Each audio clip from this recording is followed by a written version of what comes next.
কেউ যদি কোরআনকে প্রশ্ন করে, কোরআন তোমাকে দুনিয়া থেকে পাঠাইছেন, কোরআন সঙ্গে সঙ্গে তার জবাব নিজে দিবে না, আমি দিব। কোরআন বলেন তানজিলাম মিম্মান খালাকাল আরদা ওয়াস সামাওয়াতিল উলা। আল্লাহু আকবার। যিনি এই জমিন এবং আসমান সৃষ্টি করেছেন সে রব আমি কোরআনকে সৃষ্টি করেছেন। কি করছেন? তানজিলাম মিম্মান খালাকাল আরদা ওয়াস সামাওয়াতিল উলা। আসমান জমিন যে রব যে আল্লাহ সৃষ্টি করেছেন, আমার মতো পবিত্র কোরআনকে সেই মালিক সৃষ্টি করেছেন। কি করছেন? আমাকেও তিনি সৃষ্টি করেছেন। এবার কেউ যদি কোরআনুল কারীমকে প্রশ্ন করে, কোরআন এই পৃথিবীতে আসার আগে তুমি কোথায় ছিলে? এই পৃথিবীতে আসার আগে তুমি কোথায় ছিলে? কোরআন তার নিজের প্রশ্নের উত্তর নিজে দিতে পারে কি পারে না? কোরআন বলেন এই পৃথিবীতে আসার আগে শুনো, গ্রামবাসী ও মহল্লাবাসী, পৃথিবীর মানুষ, এই পৃথিবীতে আসার আগে আমি কোথায় ছিলাম শুনো। বাল হুয়া কুরআনুম মাজিদুন ফি লাওহিম মাহফুজ। আল্লাহু আকবার। এই পৃথিবীতে আসার আগে আমি ছিলাম লৌহে মাহফুজের ভিতরে। কোথায় ছিলাম? এই পৃথিবীতে আসার আগে আমি ছিলাম লৌহে মাহফুজের ভিতরে। এবার কোরআনকে কেউ যদি প্রশ্ন করে, কোরআন বুঝলাম তোমাকে আল্লাহ তাআলা সৃষ্টি করেছে, তুমি লৌহে মাহফুজের ভিতরে ছিলে, আমি জানতে চাই তুমি কার উপরে নাজিল হয়েছো? কার উপরে তুমি নাজিল হয়েছো? আছে কি নাই? আমরা যদি দুনিয়াতে ভূমিষ্ঠ হই, বলেন তো কার মাধ্যমে? মার না বাবার? বলেন মার, ঠিক না? তাহলে এমন প্রশ্ন আসেনি, কোরআনের প্রশ্ন জাগতে মন চাইনি, শুনতে চাইনি। বলেন তাহলে আল্লাহু আকবার বলেন, আল্লাহু আকবার বলেন, লিল্লাহে তাকবীর। আর জোরে বলেন লিল্লাহে তাকবীর। বলেন সুবহানাল্লাহ ওয়ালহামদুলিল্লাহ ওয়ালা ইলাহা ইল্লাল্লাহু আল্লাহু আকবার। কেউ যদি কোরআনকে প্রশ্ন করে, কোরআন তুমি এই পৃথিবীতে কার উপরে নাজিল হয়েছো? কার মাধ্যমে তুমি এই পৃথিবীতে আসলা? কোরআনুল কারীম সঙ্গে সঙ্গে উত্তর দেয়, ওয়া আমানু বিমা নুজিলা আলা মুহাম্মাদিন ওয়া হুয়াল হাক্কু মির রাব্বিহিম। আল্লাহু আকবার। ঈমান আনো সেই জিনিসের উপর যেটা মুহাম্মদুর রাসূলুল্লাহ সাল্লাল্লাহু আলাইহি সাল্লামের উপর নাজিল হয়েছে। সুবহানাল্লাহ বলবেন না? কেমন ভাবে নাজিল হয়েছে? আল্লাহর নবী সাল্লাল্লাহু আলাইহি সাল্লাম হেরা গুহার ভিতরে দেড় অবস্থা মগ্ন ছিলেন, ইবাদত বন্দেগী অবস্থা মগ্ন। আল্লাহর নবী সাল্লাল্লাহু আলাইহি সাল্লামের সামনে জিবরাইল আমিন আসলেন। জিবরাইল আমিন এসে বলতেছেন, ইয়া নবী, ইয়া রাসূলুল্লাহ, হ্যাঁ নবীজি, আল্লাহ তাআলা আমাকে পাঠাইছেন আপনার কাছে। আল্লাহর নবী বলেন, কেন পাঠাইছে? বলতেছে, আল্লাহর নবী আপনার উপরে নবুয়ত দান করবেন, আপনি আমার সঙ্গে সঙ্গে পড়ুন ইকরা। আল্লাহর নবী সাল্লাল্লাহু আলাইহি সাল্লাম বলেন, এই ফেরেশতা, এই ফেরেশতা, এই জিবরাইল, আমি তো পড়তে জানি না, আমি তো একজন উম্মি মানুষ। ফেরেশতা আবার বলতেছেন, বলুন ইকরা। বলতেছে, আমি পড়তে জানি না।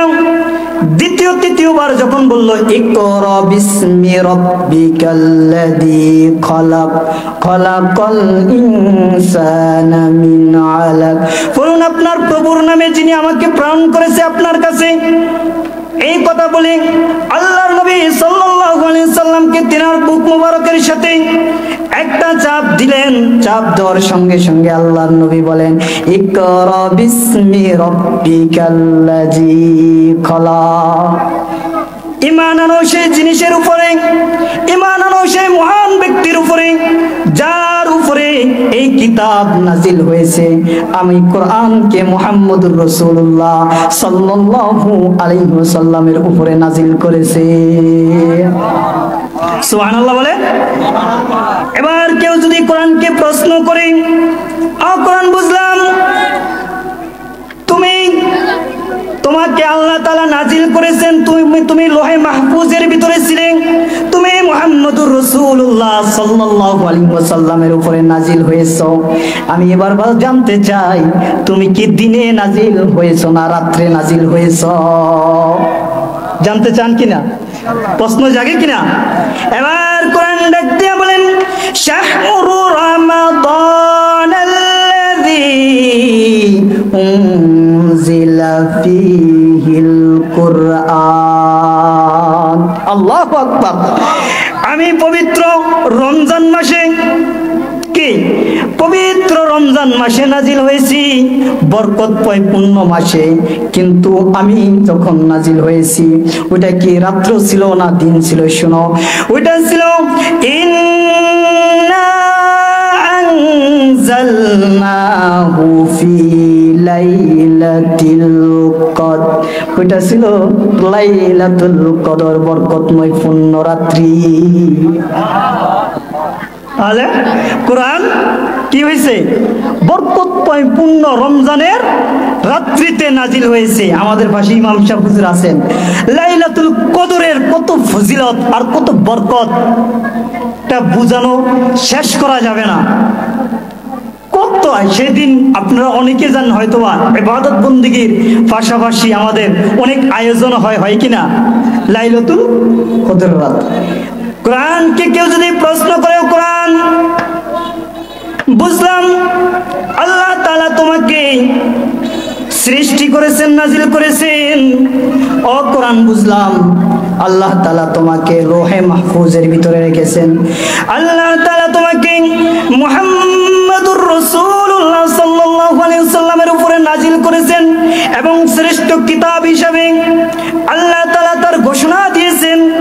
ও কোরআন, আমি জানতে চাই, তুমি রমজান মাসে নাজিল হয়েছো, তুমি রাত্রে বেলা নাজিল হয়েছো।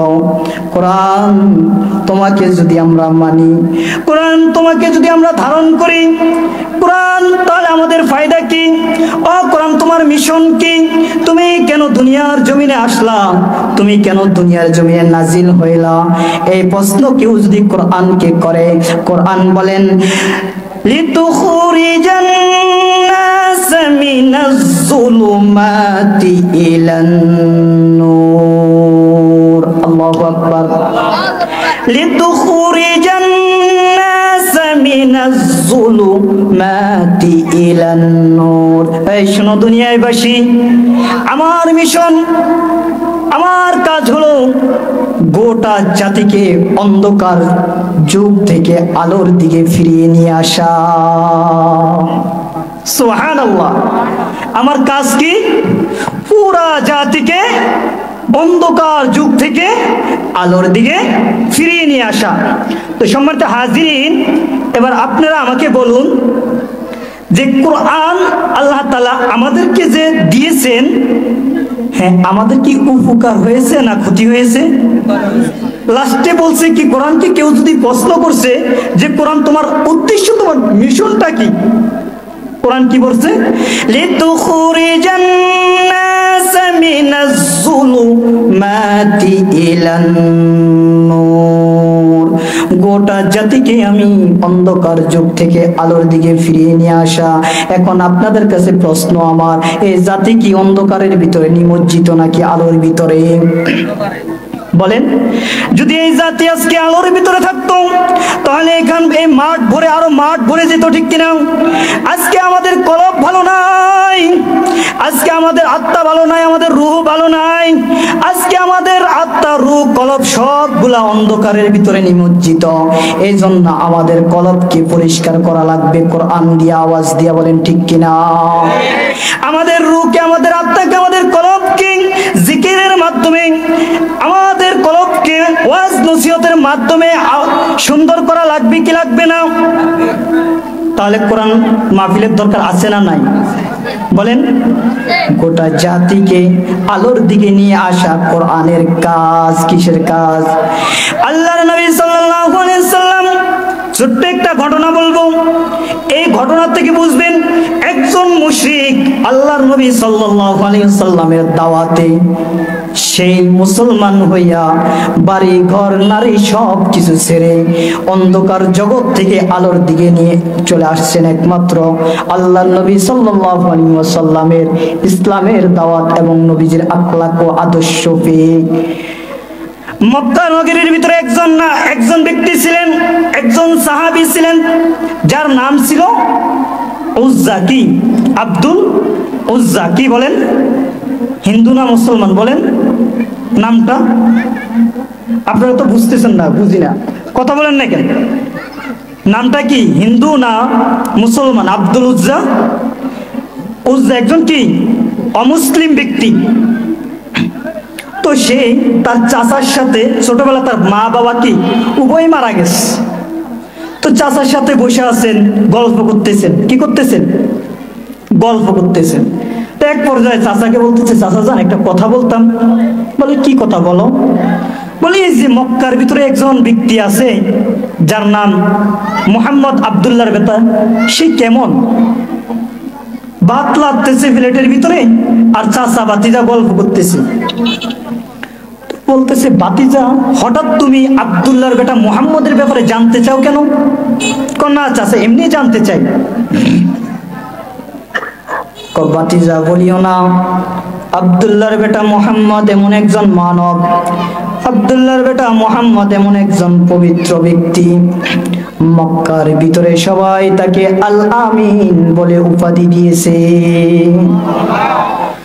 আব্দুল্লাহর বেটা মুহাম্মদ এমন একজন ব্যক্তি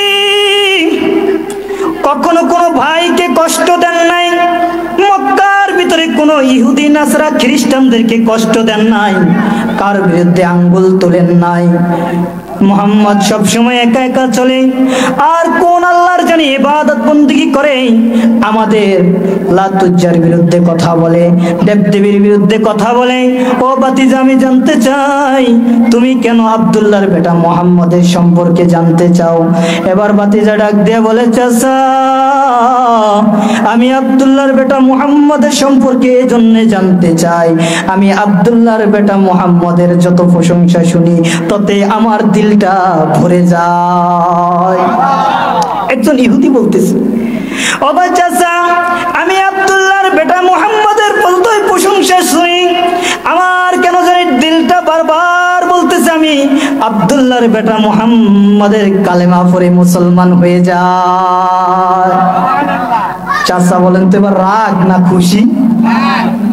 কারণ সে একজন ইহুদি। বলতেছে, বাতিজা বুঝলাম না ব্যাপারটা। চাচা আপনি বুঝলে বুঝেন, না বুঝলে নাই, আমি আমার সত্য কথা বলে দিতেছি। ও চাচা আমি আব্দুল্লাহর বেটা মুহাম্মদের কালেমা পড়ে মুসলমান হয়ে গেছি। আল্লাহু আকবার। এবার চাচা ডাক দিয়া বলে, ভাতিজা ঘটনা কি সত্য? বলতেছে, হ্যাঁ সত্য। ও ভাতিজা তুমি এখন তাহলে আমার কাছে আর থাকতে চাও না? চাচা গো আপনার কাছে আর থাকতে চাই না, কি করতে হবে? এই ভাতিজা তোমার কি মনে আছে তোমার পরনে যে জামা দেখতেছো এটা আমার টাকার কিনা, তোমার পরনে যে লুঙ্গি দেখতেছো এটা আমার টাকার কিনা, আমার বাপ দাদার ধর্মের বিরুদ্ধে চুনকালি মাখবা আর মুহাম্মদের কালেমা পড়ে মুসলমান হইবা, এটা আমি সহ্য করতে পারবো না। বাতিজা তোমাকে বলতেছি, তুমি যদি মুহাম্মদের কালেমা সত্যি পড়ে থাকো, তুমি যদি মুহাম্মদের ধর্ম পড়ে থাকো, বাতিজা আমি তোমাকে বলতে চাই এই মুহূর্তে তুমি আমার চোখ থেকে দূর হয়ে যাও, তোমাকে আর আমি দেখতে চাই না। তবে যাওয়ার আগে একটা শর্ত আছে, বাতিজা আমার জামাটা জমা দিয়ে যাও, আমার লুঙ্গিটা জমা দিয়ে যাও। কি করো? আমার জামা লুঙ্গি জমা দিয়ে যাও।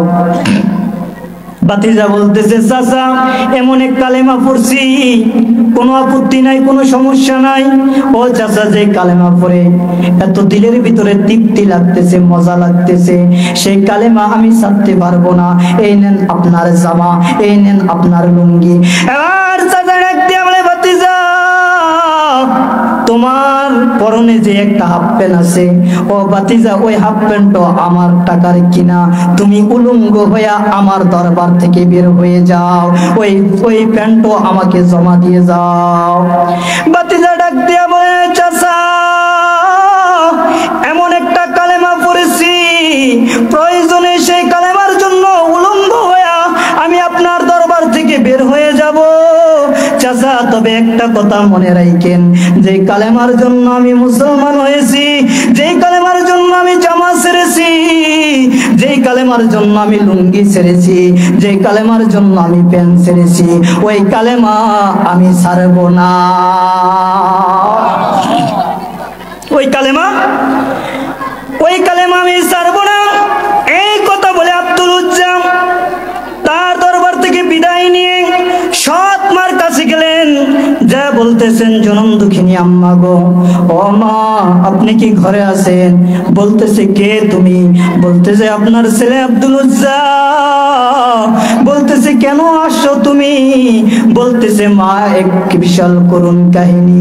মা গো আপনি কি আমাকে একটু কাপড় দিবেননি? মা আপনি ঘর থেকে বের হবেন না, আমার এমন এক পরিস্থিতি গো মা, কালেমা পড়ার কারণে আমার চাচা আমাকে উলঙ্গ করে ঘর থেকে বের করে দিয়েছে। ও গো মা আপনি কি আমাকে একটু কাপড় দিবেননি? মা বলতেছে, বাজান ঘরের ভিতরে তো কোনো কাপড় নাই, তবে একটা কম্বল আছে বাবা, তুমি নিবানি। এই কম্বলটা যদি তুমি পরো হয়তো বা অর্ধেক ঘুরবে আর অর্ধেক ঘুরবে না। ছেলে ডাক দিয়া বলে, আব্দুল উজ্জা ডাক দিয়া বলে, ও জনম দুঃখিনী মা, কালেমা পড়ার জন্য আমার চাচা আমাকে এত কষ্ট দিয়েছে, কালেমা পড়ার জন্য আমার চাচা আমার গার থেকে জামা খুলে নিয়েছে। মাগো আপনি যে আমাকে একটু কাপড় দিতেছেন, এটা আমার জন্য বড় নেয়ামত। মা আমার এই কাপড়টা দেন, আমি কমপক্ষে নবীজির দরবার পর্যন্ত পৌঁছতে চাই। আল্লাহু আকবার। মাগো কমপক্ষে আমি আমার নবীজির দরবারে পৌঁছতে চাই, আমার মায়ার নবীর চেহারা দেখতে চাই, যে মুহাম্মদকে এখনো দেখি না, ওই মুহাম্মদের কালেমা পড়েছি, জানি না ওই মুহাম্মদ কত সুন্দর, পৃথিবীর সব মানুষ বলে সুন্দর।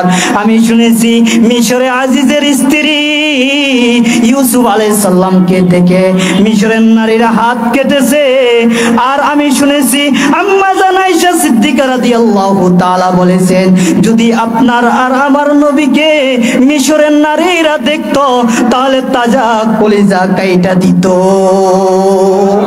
সুবহানাল্লাহ। রাসূল বলেন, ও মা আমি ওই নবীকে দেখতে চাই, আমি যদি উলঙ্গ হই কোনো আপত্তি নাই, আমি আমার নবীজির চেহারাটা একবার দেখতে চাই।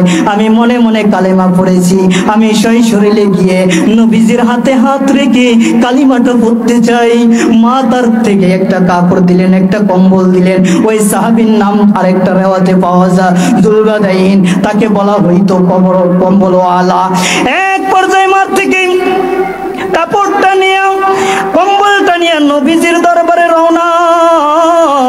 নবীজির হুজরার কাছে যায় বলতেছে, নবী গো আমি এমন একজন ব্যক্তি আসছি আপনার কাছে, ও নবী আপনি কি আমাকে একটু সাহায্য করবেন কিনা, আপনি কি আমার সাথে একটু দেখা করবেন কিনা? মায়ার নবী রাহমাতুল লিল আলামিন ঘর থেকে বের হয়ে বলতেছে, কে তুমি, কোথায় থেকে এসেছো, কি তোমার নাম? ডাক দিয়ে বলতেছে, গো নবী আমি এমন এক ব্যক্তি গো নবী, আমার মা নাই,